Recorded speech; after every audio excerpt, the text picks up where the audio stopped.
So yun guys, magandang hapon po Pilipinas, magandang hapon po Luzon, Visayas, Mindanao at sa buong mundo mga kasyawin. So ngayon po ay araw po ng Huwebes, no? August 14, 2025. So for today's video mga kasyawin ay atin pong pag-usapan itong naging batas na po, no? Naging Republic Act na po yung panukalang batas ng BSK na kung saan ano po ang kapaloob po dito sa batas na ito mga kasyawin. So pag-usapan po natin yan ngayon mga kasyawin, no? Bago natin pag-usapan yan, sa mga hindi pa po nakasubscribe, ay please subscribe, like and share po, and click the notification bell, i-bell all yun na para updated kayo lagi sa mga bago kong upload na video. Lalong-lalo na po sa mga ganito pong klaseng content, no? Tungkol po sa BSK mga kasyawin. And don't forget to subscribe. So yun po mga kasyawin, ay pag-usapan po natin itong panukalang batas na naging Republic Act na po, no, dahil pinipirmahan po ng ating Pangulo kahapon yung panukalang batas na ipinasa po ng 19th Congress, no, at naging Republic Act 12232 na po, no, yung panukalang batas na yan mga kasyawin. So ito po ang nilalaman po dito, no. So effective po itong batas na ito ngayong September, no, September 1, dahil 15 days bago pinirmahan ng ating Pangulo, magbilang ng 15 days bago mag-effective itong batas na ito. So asahan po natin na sa September 1 ay maging ano na po ito, no, maging talagang ganap na batas na po ito, effective na po ito mga kasyawin. So ang nilalaman po nitong batas na ito, no, na kung saan ay yung yung third termer po, no, ay hindi na po makakatakbo, no, ngayong darating na 2026. So baga na-extend lang po siya ng isang buwan mahigit, no, dahil ngayong December na lang sana siya, hanggang December na lang sana siya. Ang kaso ay na-extend po ngayon, no, kaya naging November 2026, doon na lang po siya, hanggang doon na lang po siya, no. Pagdating po ng 2026 barangay election ay hindi na po siya makakatakbo, at yung first termer at second termer, no, ay makakatakbo pa muli, no. Ang second termer ay makakatakbo pa for third termer.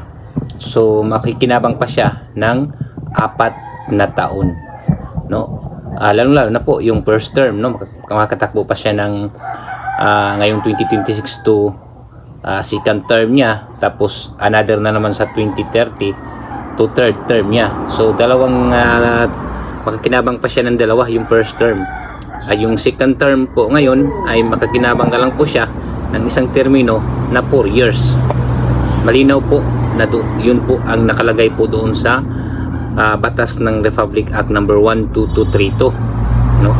Yung kaya yung third termer ay hindi na po makakatakbo. Yung ano naman mga kasyaway, no, yung iski chairman, no, hindi na po siya makakatakbo sa 2026, no. Pero kahit lampas na po siya ngayon ng 24 years old, kung hindi pa po magkaroon ng eleksyon, ay tuloy pa rin yung kanyang panunungkulan, no, hanggat hindi siya mapapalitan, no, hanggang wala pa pong barangay election na pwede siyang mapapalitan, no, hanggang 2026 pa po siya. Kung hindi naman siguro siya, wala pa siyang 24 years old, no, na ngayong 26, ay baka pwede pa po siyang makakatakbo to one term, no, para po magiging iski chairman muli. Pero kung 24 years old na po siya ngayon mga kasyawing, no, na wala pa pong election, so tuloy pa po yung kanyang panunungkulan, no, hanggang 2026.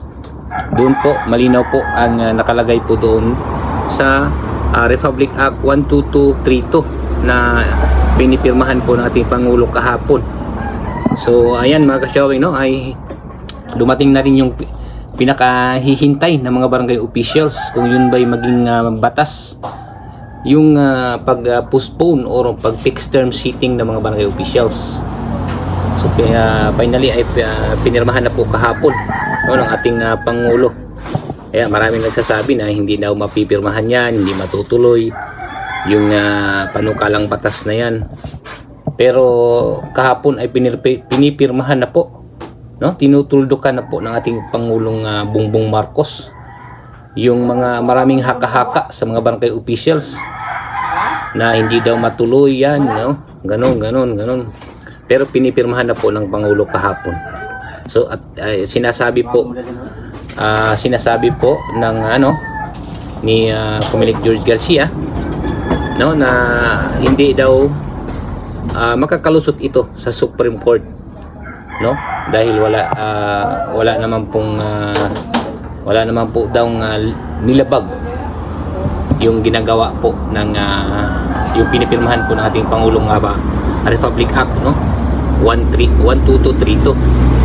Kaya yun po ang ating pong nakalap mga kasyawi, no, na yun po ang ating nakalap na nakalagay po, na nakapaloob po doon sa Republic Act 12232, na yung mga second termer ay pwede pa po silang makakatakbo to another term, no, at magkikinabang po sila ng 4 na taon, no, ngayong 2026, no, pwede silang makakatakbo ng isang termino at magkikinabang sila dyan sa bagong Republic Act number 12232, no, at lalo na po yung first termer, dahil 2 bisis po silang makinabang dyan.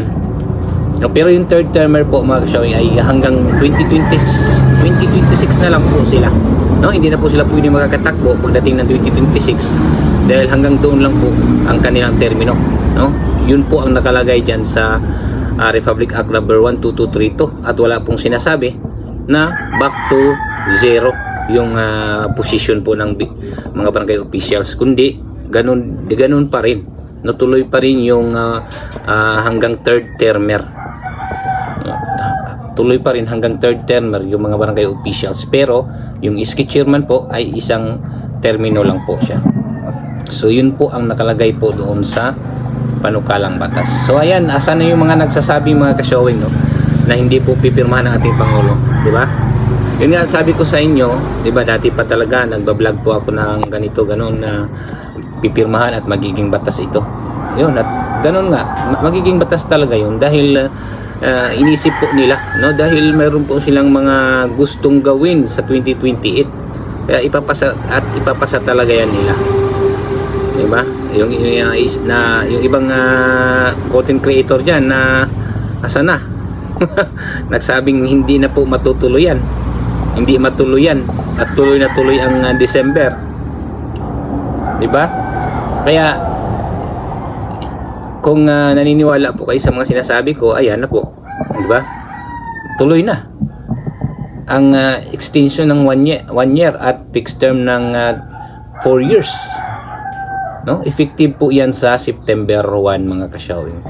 So yun lang po mga kasyawing, no, ang inihatid ko po sa inyo ng update tungkol po dito sa panukalang batas ng Republic Act number 12232, no, na pinipirmahan po ng ating Pangulo, no, na kung saan ay nagpapaliban po ng ang barangay election at maging November 2026 na po ang election po, no, ng barangay mga kasyawing. So yun po mga kasyawing, no, maraming salamat po sa inyong lahat. Maraming salamat po sa inyong walang sawang pagsuporta po sa ating channel. Sana hindi po kayo magsawa at lagi po sana kayong nakapanood po dito sa ating video. Sa mga hindi pa po nakasubscribe dyan, please subscribe, no, like, share po ng ating video mga kasyawing, at click the notification bell para updated kayo lagi sa mga bago pong upload na video. So yun po mga kasyawing, no, maraming salamat po. Thank you for watching.